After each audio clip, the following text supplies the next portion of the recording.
而家呢個回合分道揚鑣啦，我諗你有答案㗎啦。你覺得特朗普傷啲啊，定係馬斯克傷啲咧？馬斯克傷好多，但特朗普亦都面對一個風險嘅。好明顯，馬斯克喺呢個減省聯邦政府嘅人手編制或者薪金上面咧，係非常之唔成功嘅，做唔到嘢嘅或者做唔到幾多嘢啦嚇。企喺美國，尤其 NASA 或者國防部嘅角度，哇係呢幾樣嘢俾你揸喺手，好似好危險嘅喎。講得簡單啲就係你交唔到功課係嘛，咁你就唔好怪我嚇，就係你做初一我做十。聯邦政府要對付你，我嘅手段就多啦。第一我可以查你稅啦，係嘛，拉人封艇啦，係嘛，係可以對馬斯克各個大大小小嘅產業咧係去出手。至於你話成立第三政黨，從馬斯克佢自己利益嘅角度咧，其實呢個係損人不利己嘅。佢叫你話哇嗱，你千祈唔好幫民主黨手啊咁樣，其實佢就話俾你聽嗱，你千祈唔好攬炒啊咁樣，就等於係佢承認咧，馬斯克係有同佢攬炒嘅呢個能力。睇下佢覺得自己嘅利益值錢啲啊，定係佢同呢個特朗普嘅仇口就係值錢啲啦。美國總統特朗普上星期四喺白宮打破沉默，回應前政府顧問馬斯克連日多次批評佢嘅大移民法案，話非常失望。馬斯克之後喺社交平台 X 連發10幾個貼文，話特朗普忘恩負義。特朗普當然有反擊啦，呢對昔日盟友隔空對罵，正式決裂。美國官員形容就好似一對離婚嘅怨侶。特朗普之後接受訪問，話同馬斯克嘅關係已經結束，兩人係咪真係分手收場？分手嘅話，又係邊個更加傷呢？今日請到許楨嚟同我哋傾下。多謝你，許楨。係你好。嗱，特朗普同馬斯克咧曾經合作無間，不過蜜月期咧似乎已經過去啦。特朗普就話馬斯克因為預算法案取消咗電動車補貼而唔開心啦。咁另外，特朗普撤回提名馬斯克嘅朋友艾薩克曼做呢一個 NASA 嘅處長咧，據報都令到馬斯克好不滿。其實兩個人矛盾嗰個核心係喺邊度咧？同啱啱講嗰兩樣嘢有冇關係咧？兩樣嘢都係相關㗎啦，但我相信係有主有次嘅。咁就我哋要搞清楚，其實特朗普要喺馬斯克身上要啲乜嚇？當然唔係佢嗰宣稱嘅即係幾千萬美金嘅捐款啦，係嘛？即係選一次總統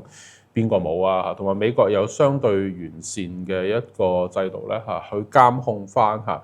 唔同嘅即係企業又好或者企業主又好啦，喺一場選舉入邊所投入嘅嗰個金額嘅嚇。咁我哋搞清楚佢哋真正嗰個利益嘅敏感點嚇。對於特朗普嚟講就好簡單嘅啫，佢最想要嘅係咩咧？佢最頭痛嘅係啲乜咧？就係聯邦政府開支失衡嘅嗰個問題。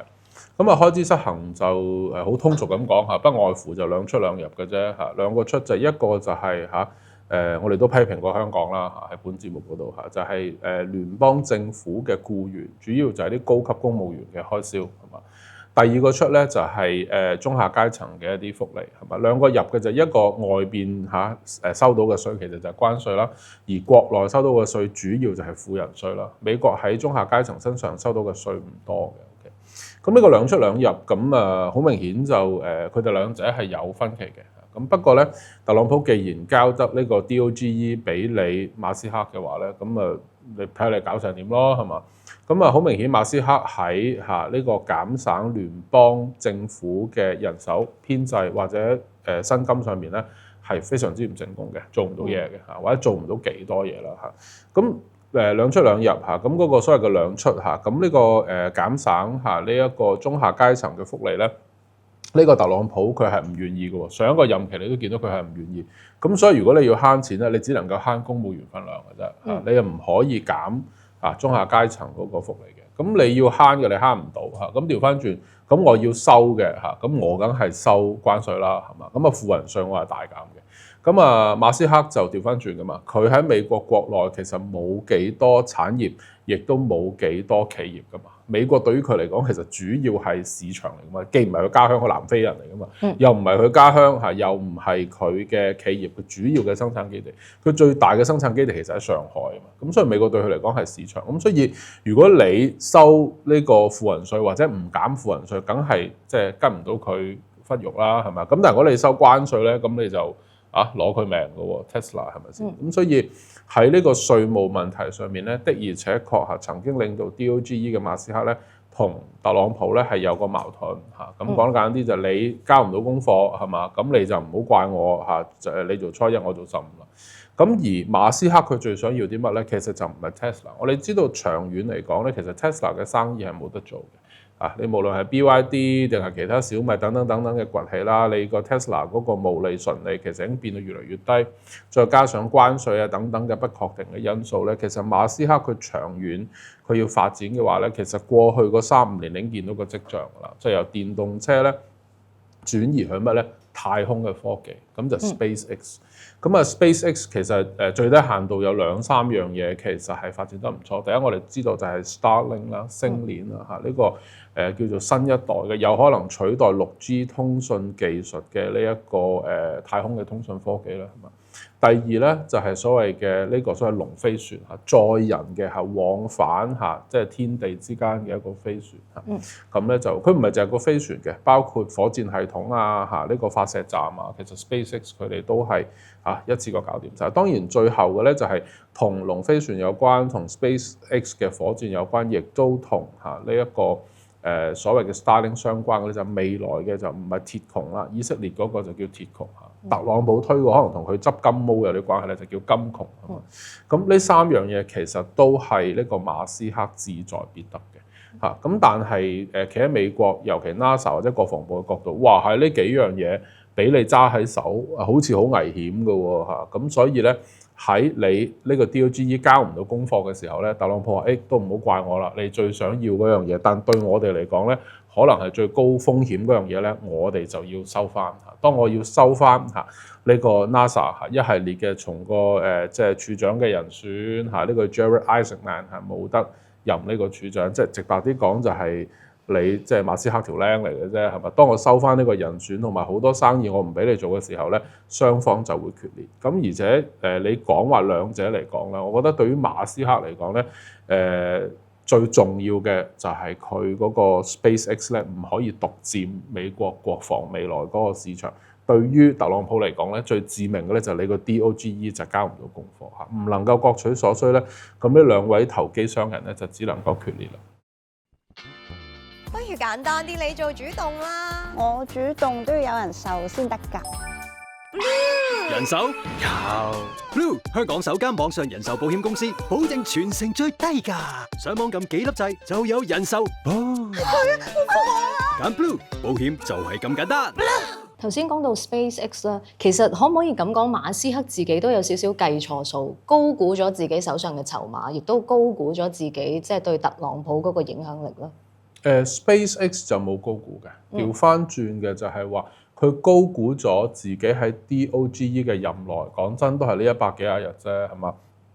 佢就高估咗自己嚇，同埋佢手頭上嚇，即係嗰幾廿名，你話叫僆仔又好，你叫咩都好啦，你幾天才兒童都係兒童嚟嘅 ，OK， 咁就搞唔掂嗰個聯邦政府嘅支出。咁好簡單，即係特朗普請你翻嚟係嘛，冒天下之大不韙係請世界首富去掌握呢個政府部門，有咁多潛在或者明顯嘅利益衝突我都唔理，就你要交到功課，你真係幫我啄到人，真係慳到錢先得㗎。你啄唔到人慳到差唔到錢嚇，你最攞命嗰樣嘢嚇，即係 NASA， 我點解要俾你話事咧？咁個原因就係話一方面咧就係你話 Tesla 又好啦，你話 SpaceX 又好啦，佢有個好嚴重嘅問題咧，就係佢唔單止係一間私人公司，咁而且咧佢係非常之即係你可以話好唯我獨尊嘅一間公司嚇。呢一個馬斯克佢嘅一言一行啦，甚至乎佢喺佢嘅即係社交媒體嚇 Twitter 或者叫做 X 啦嚇上邊嘅某一啲嘅反應咧，會令到公司嘅股價咧暴漲1000億，暴跌1000億係嘛？咁所以企喺政府嘅角度，如果我哋將呢一個 NASA， 而且 NASA 牽涉到國防啊嘛，係嘛？咁有好多項目都係美國嘅呢個空軍或者太空嘅部隊，其實佢哋委以重任俾 NASA， 然之後 NASA 咧再分判俾唔同嘅企業。咁以前咧就大部分 NASA 嘅研究咧都係自己做，或者係同空軍一齊做，或者 NASA 再加空軍咧再委託一啲即係大型嘅公司有幾廿年上百年歷史嘅，即係好似係 GE 啦，好似係呢個GD 啦，或者好似係波音啦等等一齊做。咁譬如波音啊等等嘅公司，我哋而家要問啊，邊個係波音最 iconic 嘅人咧？或者一個人話晒事，你諗唔到噶嘛？波音就係個品牌，佢成套企業嘅管治啊各方面，雖然近來都有即係譬如737 Max 啊好多呢啲咁嘅新聞，但係唔係好似呢個馬斯克咁話喺你俄烏戰爭下一下我俾你烏克蘭用就俾你用，一下我收翻就唔俾你用。咁美國 NASA 又好，國防部又好，或者國安委又好，都會同呢個特朗普講，佢話：哇喺呢條友仔信唔過㗎喎嚇！你如果將如果你話民用嘅事業，即係譬如我哋嘅太空站嚇嗰個龍飛船嚇，佢中意俾你用就俾你用，唔俾你用就唔俾你用。而且依家唔係屈佢喎，佢真係攞呢樣嘢嚟做威脅喎。我就唔俾你用我龍飛船，我就唔俾你用我嘅火箭，睇你啲太空人點樣上去，點樣翻嚟咁。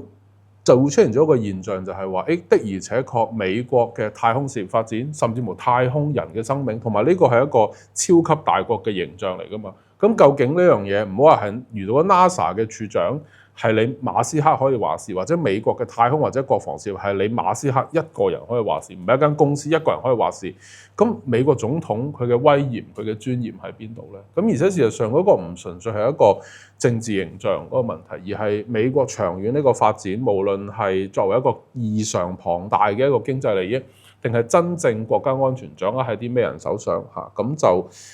無論你覺得特朗普佢係咪瘋狂啦嚇，咁喺呢啲問題上面咧，佢都係要回歸正軌，都係要聽翻呢啲意見，就係唔可以喺譬如衛星啦、喺通訊啦、喺火箭啦、喺載人飛船啦，更加唔需要講話金窮就係美國未來最重要嘅嗰個防空或者係反衛星嘅系統啦，唔可以掌握喺馬斯克嘅手上。咁所以其實嗰個邏輯或者嗰條數好易計嘅啫嚇，我最頭赤嗰樣嘢嚇 DOGE 都幫我解決唔到，你最想要嗰樣嘢，亦都係最敏感嗰樣嘢，亦都係最冒天下之大不韙嗰樣嘢，我肯定唔俾你。咁我唔俾你，咁馬斯克咪發爛渣咯。佢個人太過驕傲，太過早打呢個牌啦，就冇錯。眼前嚇呢一個所謂嘅星鏈係冇辦法去被替代嘅，眼前嚇 SpaceX 嘅火箭同埋龍飛船係冇辦法被取代嘅。咁但係短期冇辦法取代啫。咁但係美國嚇仍然有好多嚇，即係比佢歷史更長規模更大嘅企業嚇。只不過依家喺個集資嘅市場上，一個市值上不如你咁高啫，係嘛？咁但係譬如頭先提到嘅波音啦，譬如頭先提到嘅洛歇馬丁啦 （Lockheed Martin） 啦，仲有好幾間公司咧，其實佢哋同 NASA 第一，佢哋合作嘅歷史好長嘅。第二咧就係佢哋嗰個無論喺政治上各個環節上，其實係更加穩健嘅嚇。咁就大不了喺呢啲環節嚇，頭先我哋講無論係通訊科技，無論係載人飛船，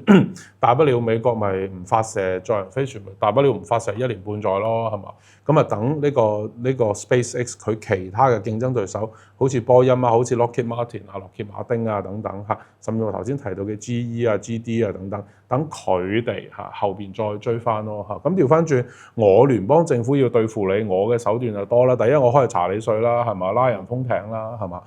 其他嘅就係話無論係喺稅務以外定係稅務以內，仍然有好多手段咧，係可以對嚇馬斯克各個大大小小嘅產業咧係去出手嘅。即係因為特朗普之前就話：喂，我哋要慳錢點慳錢啊？取消晒馬斯克旗下公司嗰啲 contract 就得啦。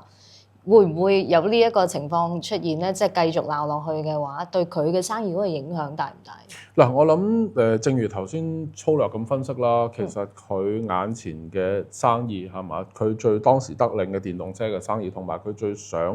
要嘅面向未來嘅嗰個太空嘅生意，咁其實特朗普嘅反應係話分兩頭嘅嚇。第一個就係你再咁樣，第一個斬斷你個 cash cow 先啦，我處理你嘅現金流先啦。喂，要處理嘅現金流，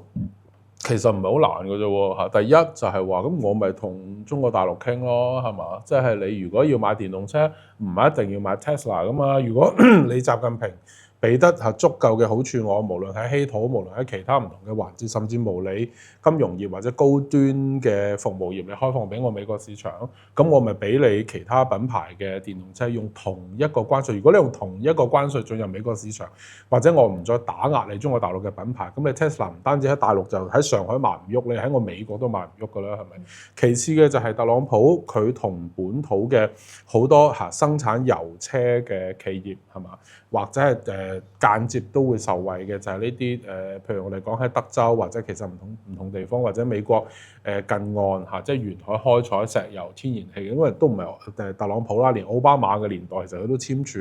喺呢個譬如墨西哥灣嚇，或者係其他嘅即係相關嘅企業係可以開採美國嘅近岸嘅原油嚇，咁唔單止美國公司，連英國係嘛 BP 係嘛，英國石油公司都可以喺嗰度開採。咁特朗普亦都可以話：呢啲咁樣嘅環保或者綠色橫掂嗰啲乜乜協定、乜乜協定，我都退出得七七八八啦，係嘛？咁我咪重新扶持油車。就算油車唔代表未來都好，咁佢可以同日本同韓國講，特別日本講就係你哋有啲混能車啊，混能車嚇，第一你都會用到少少油啊，第二都相對環保啲啊，都有少少電動嘅元素啊。咁呢一啲全部都係可以，你話叫平衡又好，你話打壓都好啦。Tesla 喺美國嘅嗰個市場份額嘅，咁而且 SpaceX 嗰樣嘢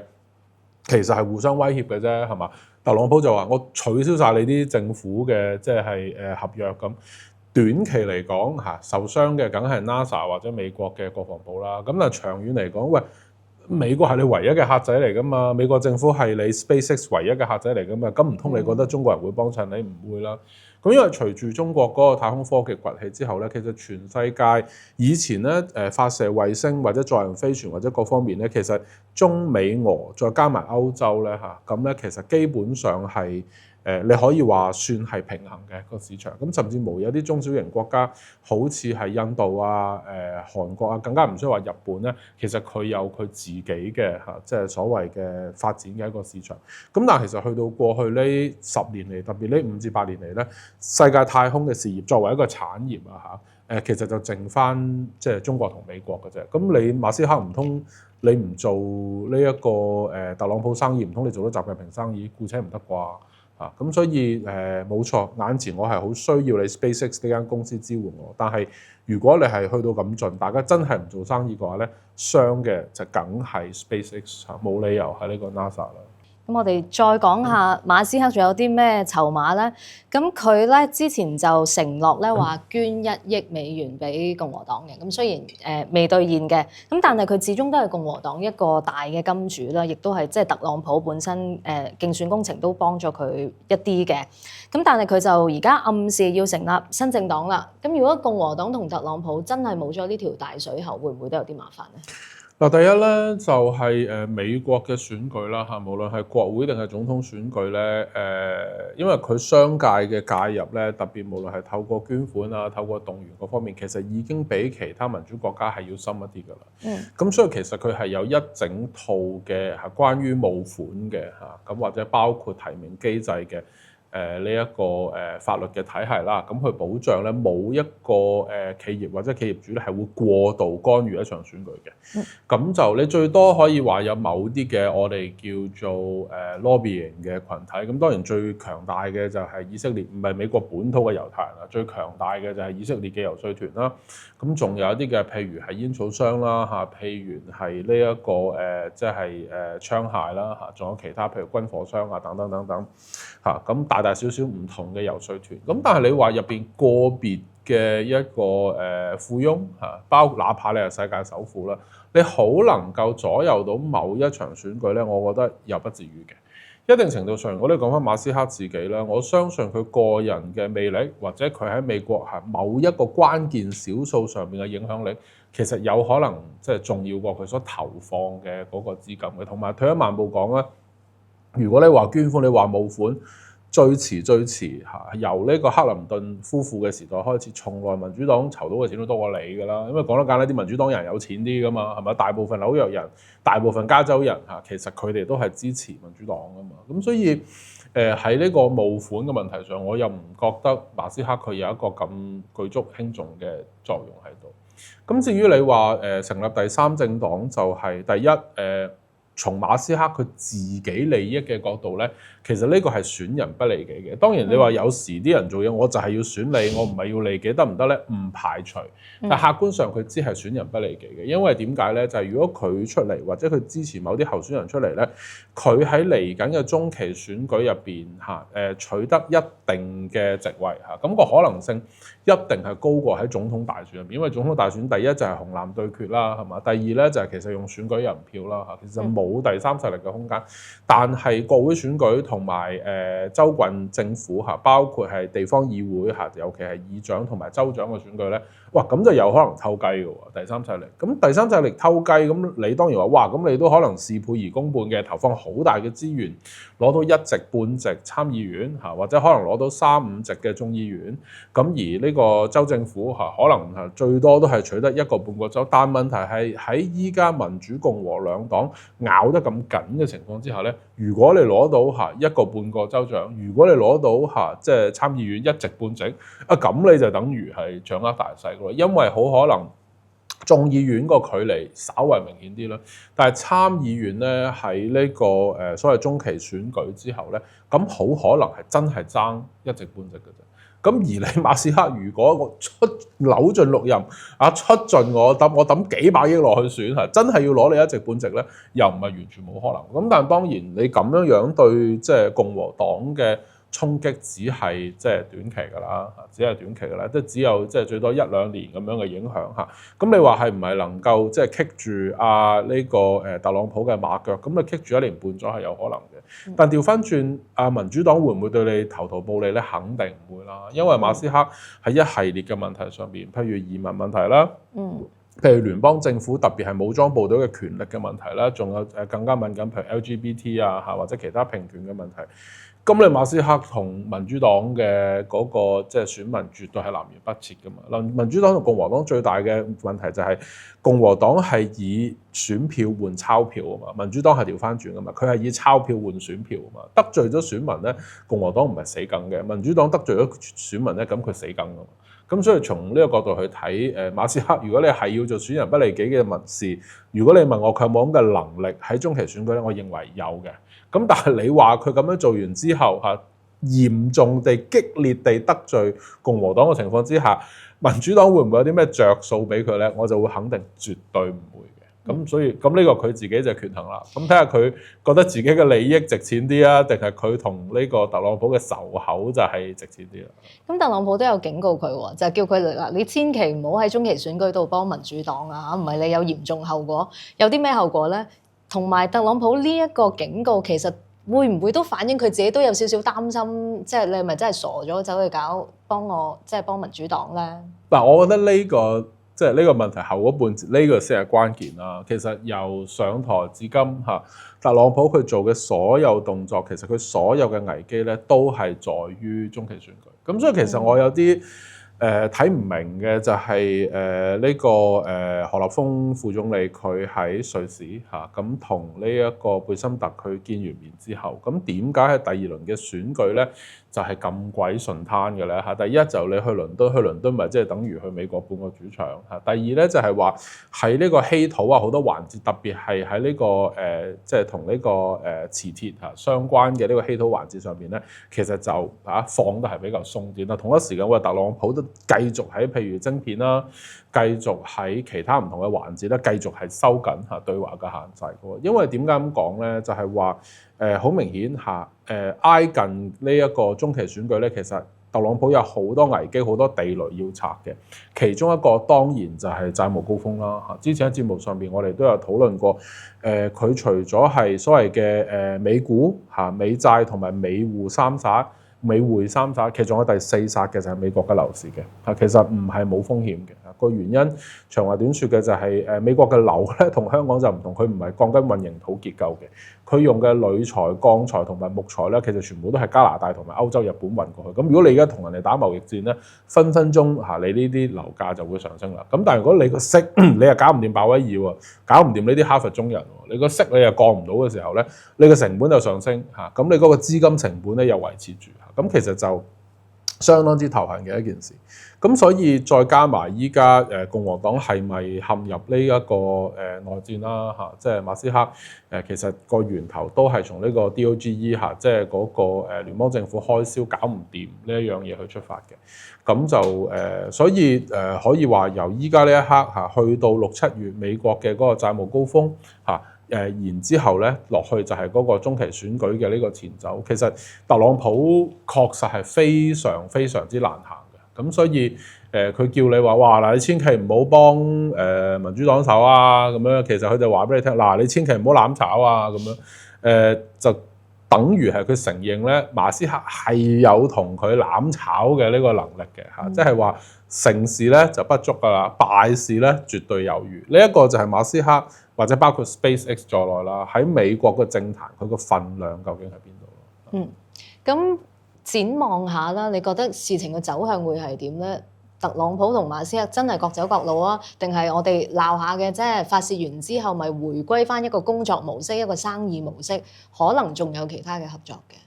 嗱，坦白講啦，你無論你覺得呢兩位大哥佢哋講唔講道理都好啦嚇，我哋係講道理嘅嘛。你嘗試講道理，你覺得邊個着邊個唔着咧？其實今次如果按剛才小弟嘅嗰個思路啊嚇，其實係你交唔到功課，你要走人。你要走人，我更加唔會出糧，更加唔會係當時應承咗你嘅着數，我唔會俾你。咁個道理其實係喺特朗普嗰度嘅喎，係嘛？咁你係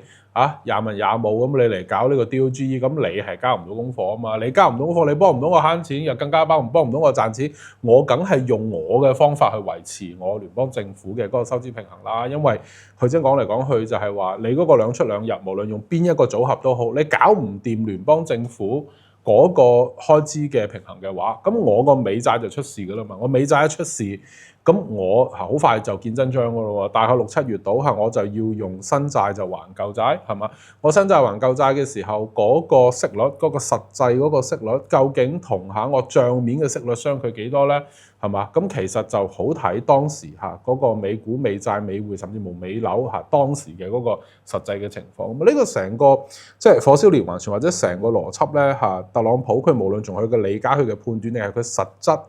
嘅即係你叫做工作又好或者策略都好啦。其實我覺得個思路係清晰嘅，你可以 buy 或者唔 buy，但係佢嘅思路係清晰嘅。咁調翻轉企喺馬斯克嘅即係角度啦，係嘛？咁你回歸即係呢個 Tesla 又好，回歸 SpaceX 又好，其實你都係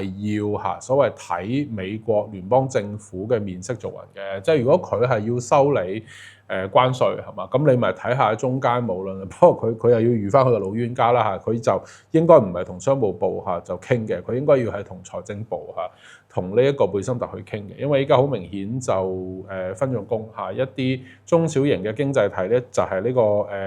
魯頓尼克咁咧就商務部長佢去傾，或者貿易代表佢去傾嘅。但如果啲大啲嘅經濟體咧譬如係中國大陸或者係呢一個歐盟，咁就係要呢個貝森特去傾嘅。咁好明顯 Tesla 就係大生意啦，係嘛？咁佢主要就喺上海啦，係嘛？咁所以如果你係想同呢個美國聯邦政府有個好嘅關係，咁喺你同特朗普好翻之前咧，唔該你同貝森特你就好翻先。無論邊個打邊個打贏都好啦。OK， 咁所以我覺得啦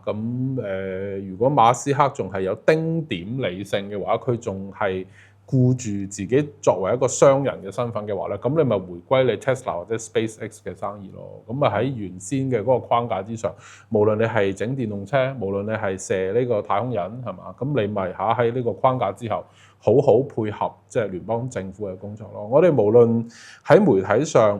或者係喺唔同嘅領域上邊咧，點樣去評價呢個馬斯克都好啦即係佢同呢個美國總統或者美國總統背後嗰個龐大嘅利益，其實根本就唔係同一個天平之上嘅。咁所以從呢個角度去睇，我相信馬斯克都係一個精仔嚟嘅都會按翻江湖規矩做生意嘅。不過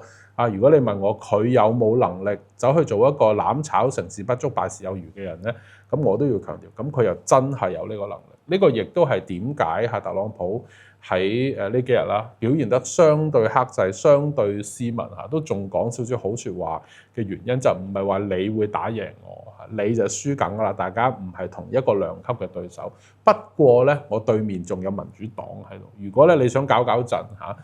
損人利己嘅話咧，確實係有呢個風險嘅。最後一個問題，咁而家呢個回合分道揚鑣啦，我諗你有答案㗎啦。你覺得特朗普傷啲啊，定係馬斯克傷啲咧？馬斯克傷好多，但特朗普亦都面對一個風險嘅。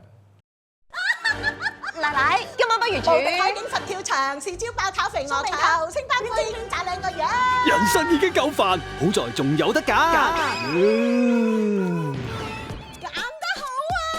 香港首間網上人壽保險公司，自助投保，化繁為簡，揀 Blue 保險就係咁簡單。